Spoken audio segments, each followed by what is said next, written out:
Hello everyone, welcome to the new lesson on the course which is about the acid, base and salt of class 10th chemistry. This course is presented by me Lovely Kumari. You can read more me from here. You can also rate, review, recommended and share the lesson if you liking them.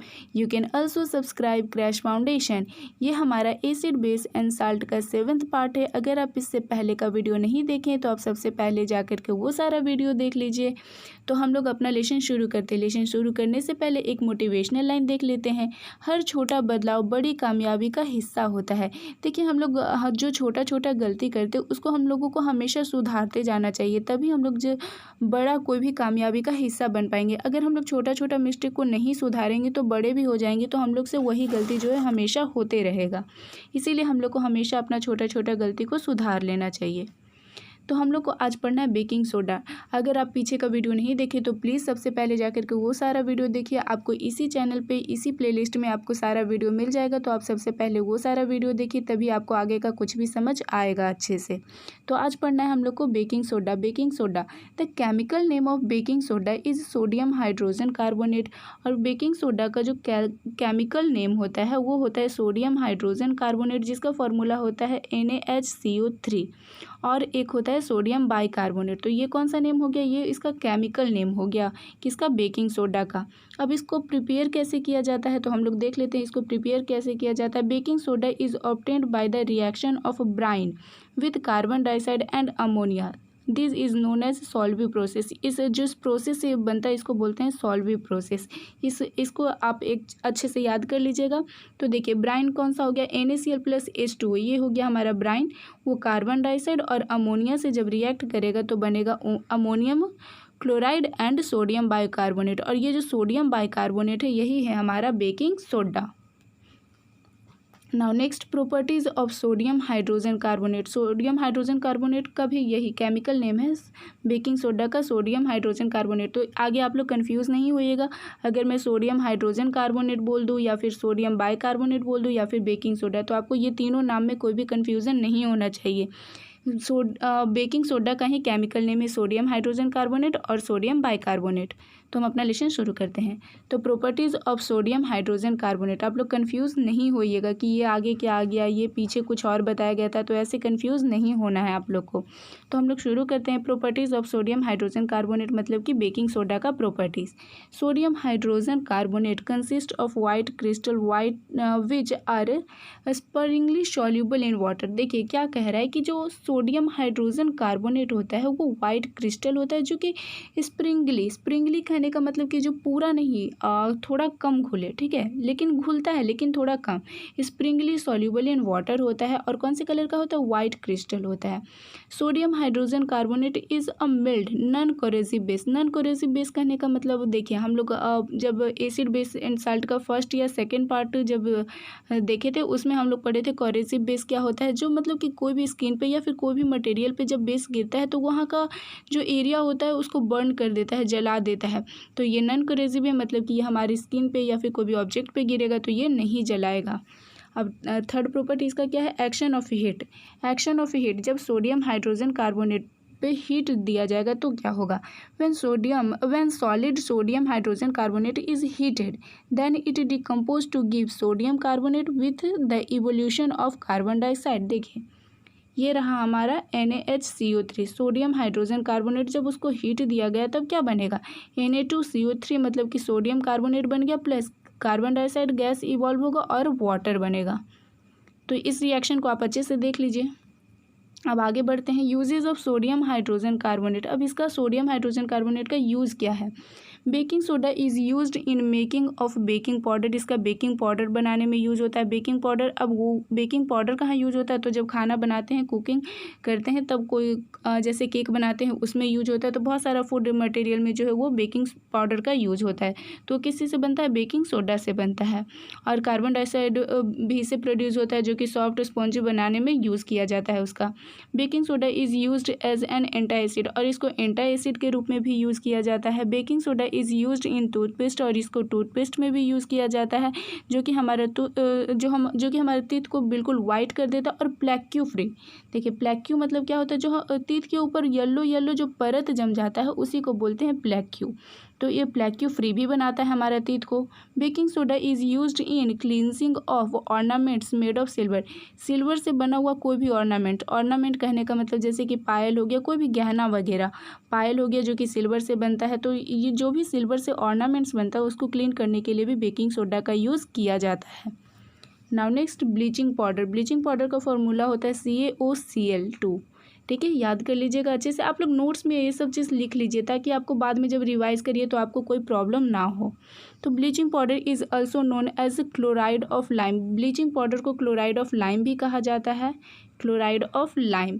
It is a solid and yellowish white in colour, और ये solid होता है और कौन से colour का होता है, येलोइश वाइट कलर का होता है। Bleaching powder can be easily identified by the strong smell of chlorine, और इसमें जो क्लोरीन होता है उसका जो स्मेल होता है बहुत ही स्ट्रॉन्ग होता है, तो हम लोग इसको ईजिली आइडेंटिफाई कर सकते हैं सिर्फ स्मेल करके, क्योंकि इसका जो स्मेलिंग होगा बहुत ही स्ट्रॉन्ग होगा क्लोरीन जैसा। Now next, when calcium hydroxide मतलब कि slag lime react with chlorine it give calcium oxychloride, जिसको बोलते हैं bleaching powder, and water is formed. चलिए देख लेते हैं हम लोग। ये रहा हमारा स्लैग लाइम CaOH का होल 2, CaOH का होल 2 हमारा स्लैग लाइम हो गया। जब उसको क्लोरीन से पास करवाएंगे, क्लोरीन से रिएक्ट करवाएंगे तो क्या बनेगा, ब्लीचिंग पाउडर। ब्लीचिंग पाउडर का फॉर्मूला क्या होता है, CaOCl2 और वाटर बनाएगा। तो यही था छोटा सा। Now next, uses of bleaching powder. अब ब्लीचिंग पाउडर का यूज़ क्या है, bleaching powder is used as disinfected of to clean water. देखिए डिसइंफेक्टेड करने का मतलब क्या है, जो वाटर है जिसमें छोटा मोटा जम्स वगैरह जो प्रेजेंट होता है उसको किल करने का काम करता है ब्लीचिंग पाउडर। इसीलिए जब वाटर मतलब जिसमें भी जम्स वगैरह रहता है तो उसमें ये ब्लीचिंग पाउडर को डाल दिया जाता है ताकि वो जो छोटा मोटा जम्स वगैरह रहता है उसको किल कर दे। Bleaching powder is used for bleaching of cotton in textile industry, फिर इसका टेक्सटाइल इंडस्ट्री में भी यूज होता है। Bleaching of wood pulp in paper industry, फिर पल्प मतलब क्या होता है, पल्प ये एक पेड़ जो होता है उसका एक पार्ट का नाम है पल्प, जिससे पेपर बनता है। तो पेपर इंडस्ट्री में भी ब्लीचिंग पाउडर का यूज होता है। Bleaching powder is used as oxidising agent in many industries, और ब्लीचिंग पाउडर को ऑक्सीडाइजिंग एजेंट के रूप में भी यूज़ किया जाता है बहुत सारे इंडस्ट्री में, जैसे कि टेक्सटाइल इंडस्ट्री हो गया, पेपर इंडस्ट्री हो गया, तो ये सारे इंडस्ट्रीज में ब्लीचिंग पाउडर का यूज़ किया जाता है। प्लीज़ आप लोग साथ में नोट्स प्रिपेयर करते चलिए। अगर आप लोग नोट्स प्रिपेयर नहीं कर रहे तो डिस्क्रिप्शन बॉक्स में ये सारे जो PDF है जिससे मैं पढ़ाती हूँ इसका लिंक दिया हुआ रहता है डिस्क्रिप्शन बॉक्स में, आप लोग जाइए और वहाँ से डाउनलोड कर लीजिए, और उसके बाद आराम से बैठ करके आप सारा नोट्स को अपने हाथों से लिखिए। देखिए बहुत ही अच्छे से नोट्स इसमें बनाया हुआ है, बहुत ही अच्छे से। तो आप लोग इसको अगर अपने हाथ से एक बार लिख लीजिएगा और एक बार पढ़ लीजिएगा तो आपके दिमाग में अच्छे से बैठ जाएगा, याद हो जाएगा, तो आपको एग्ज़ाम टाइम कोई भी प्रॉब्लम नहीं होगा। और एक बार लिखा हुआ रहेगा तो जब भी आपको ज़रूरत पड़ेगा आप आराम से अपना नोटबुक निकाल करके उसको रिवाइज़ कर सकते हैं। इसीलिए मैं हमेशा बोलती हूँ कि आप लोग जब भी पढ़िए तब एक नोटबुक और पेन ले करके बैठिए ताकि आप अपना जो नोट्स है वो साथ में प्रिपेयर करते चलिए।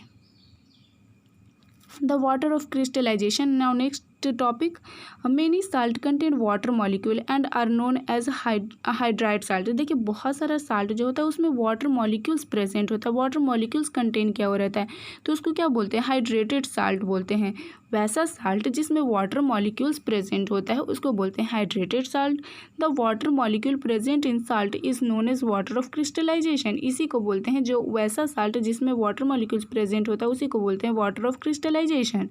जैसे कि एग्जांपल हो गया हमारा इसमें कॉपर सल्फेट पेंटाहाइड्रेट। देखिए पेंटाहाइड्रेट कहने का मतलब 5 हो गया, पेंटाहाइड्रेट कहने का मतलब तो CuSO4 × 5H2O मतलब कि 5 molecule of water. Blue colour of copper sulphate is due to presence of 5 molecule of water. और ये जो कलर होता है ब्लू कलर का होता है, क्यों, क्योंकि इसमें 5 मॉलिक्यूल ऑफ वाटर प्रेजेंट होता है। और यहाँ पे कुछ क्वेश्चन है जिसका आंसर मैं अभी आप लोगों को नहीं बताऊंगी, इसका आंसर आप लोग को खुद कमेंट बॉक्स में करना है। तो मैं क्वेश्चन बता देती हूँ कि क्वेश्चन क्या है। Some fruits like mango, lemon, raw grapes, orange etcetera have a sour in taste due to the presence of, देखिए ये जो फ्रूट दिया हुआ है, मैंगो हो गया, लेमन हो गया, कच्चा ग्रेप्स हो गया, ऑरेंज हो गया, तो ये सब जो है इसका टेस्ट शॉर होता है, खट्टा होता है। क्यों?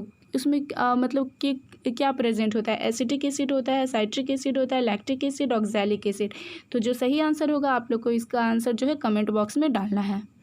मैं अभी आप लोग को कोई भी आंसर नहीं बताऊंगी। Now next second question, dilute acid does not produce carbon dioxide on being treated with, जो डाइल्यूट एसिड होता है वो कार्बन डाइऑक्साइड प्रोड्यूस नहीं करता है, नॉट लिखा हुआ है, प्रोड्यूस नहीं करता है। जब उसको किसके साथ ट्रीट किया जाता है? मार्बल के साथ, लाइम के साथ, बेकिंग सोडा के साथ या लाइम स्टोन के साथ। तो इसका आंसर भी आपको कमेंट बॉक्स में देना है। Now third question, which of the following salt will give acidic solution when dissolved in water, इसमें से कौन सा साल्ट जो है वो एसिडिक सॉल्यूशन देता है जब उसको वाटर में डिजॉल्व किया जाता है? NH4Cl, NaCl, Na2CO3 या फिर CH3COONA। आप लोग को इसका भी आंसर कमेंट बॉक्स में देना है। एक बात और टेलीग्राम ग्रुप में आप लोग ज्वाइन हो जाइए, वहाँ पे डेली क्विज़ होता है, डेली अप्रॉक्स 50 क्वेश्चन पूछा जाता है। तो आप लोग वहाँ पर जाकर के प्लीज़ ज्वाइन हो जाइए टेलीग्राम पे। और यहाँ पे आने से यहाँ पे आने से पहले वहाँ पे लिंक शेयर कर दिया जाता है, तो प्लीज़ आप लोग वहाँ पे ज्वाइन हो जाइए आप लोग। और चैनल को प्लीज़ सब्सक्राइब करिए और अपने फ्रेंड्स में शेयर करिए। अभी लॉकडाउन का समय है और आप लोग को आराम से घर पे बैठ कर के आप अच्छे से स्टडी कर सकते हैं, अपना एग्ज़ाम का प्रिपरेशन कर सकते हैं। इसके बाद जब ये सारा चैप्टर्स कंप्लीट हो जाएगा तो मैं आप लोग के लिए NCERT का जितना भी क्वेश्चन है वो सब भी करवाऊँगी। तो आप लोग फटाफट सब्सक्राइब करिए, 1000 सब्सक्राइबर जल्दी से पहुंचाइए ताकि मैं लाइव आ सकूं और NCERT का जितना भी प्रॉब्लम है, जितना भी क्वेश्चन है उसको आपके साथ अच्छे से शेयर कर सकूं, ताकि आप भी क्वेश्चन पूछिए। जितना क्वेश्चन आपके मन में है, जितना क्वेश्चन आपके दिमाग में, आप क्वेश्चन पूछ सकते हैं, मैं आपका आंसर करूँगी। तो प्लीज़ जल्दी जल्दी इसको सब्सक्राइब करिए और अपने फ्रेंड्स में शेयर करिए।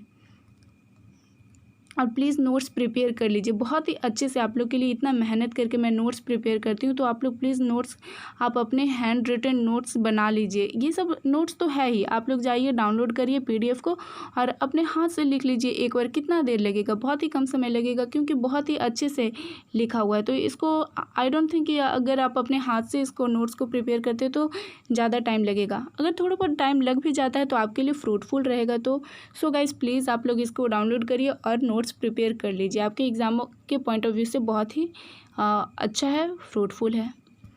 सो guys bye bye, thanks, press, like, share and subscribe.